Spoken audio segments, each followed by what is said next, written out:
ആരായിരുന്നു N Vasu? N Vasu C P എമ്മിൻ്റെ സജീവ പ്രവർത്തകനും പാർട്ടിയുടെ പല പദവികൾ വഹിച്ചതും അതുപോലെ തന്നെ വി എസ് സർക്കാരിൻ്റെ കാലത്ത് ഒരു പ്രധാനപ്പെട്ട മന്ത്രിയുടെ പി എസ് ആയിരുന്ന പാർട്ടിയുമായി വളരെ അടുത്ത ബന്ധമുള്ള ആളാണ്. ഈ പണി കഴിഞ്ഞ് അദ്ദേഹത്തെ പിന്നീട് 9 മാസം ശബരിമലയിൽ നിന്ന് റിട്ടയർ ചെയ്തതിന് ശേഷം അദ്ദേഹത്തെ ദേവസ്വം ബോർഡ് പ്രസിഡൻ്റാക്കുകയാണ് ചെയ്തത്. അങ്ങനെ പാർട്ടിയുമായി ഏറ്റവും അടുത്ത ബന്ധമുള്ള ആൾ. അപ്പോഴും പറഞ്ഞു അതൊരു ഉദ്യോഗസ്ഥനാണ്, ഉദ്യോഗസ്ഥരുടെ പുറത്തുള്ള യാതൊരു ഉത്തരവാദിത്വവും പൊളിറ്റിക്കൽ നേതൃത്വത്തിനില്ല എന്നുള്ളതാണ്. ഇനിയിപ്പോൾ സി പി എം എന്തു പറയും? പാർട്ടിയുടെ 42 വർഷം പത്തനംതിട്ടയിൽ സി പി എമ്മിൻ്റെ ജില്ലാ കമ്മിറ്റി അംഗമായിരുന്ന, 32 വർഷം സി പി എമ്മിൻ്റെ സെക്രട്ടേറിയറ്റ് അംഗമായിരുന്ന, DYFIയുടെ സംസ്ഥാന വൈസ് പ്രസിഡൻ്റായിരുന്ന ഒരു വ്യക്തിയാണ് ഇപ്പോൾ ആ ജയിലിലേക്കുള്ള വഴിയിൽ. ഇനി എന്തു പറയും?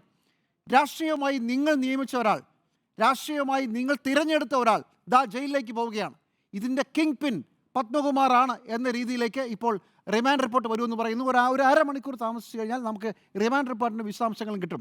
പക്ഷേ അറസ്റ്റ് ചെയ്തത് ഞാൻ മനസ്സിലാക്കുന്നത് ഇതിൻ്റെ മുഴുവൻ ആസൂത്രണം, അതായത് നേരത്തെ ഞാൻ പറഞ്ഞല്ലോ, ഇത് മനഃപൂർവ്വം സ്വർണം പൂശിയത് എന്നത് ഒഴിവാക്കി ഇത് ചെമ്പ് തകിടുകളെന്ന മനഃപൂർവ്വം എഴുതി വെച്ചതിൻ്റെ ബുദ്ധി കേന്ദ്രം ഇദ്ദേഹമാണെന്നാണ് പറയുന്നത്.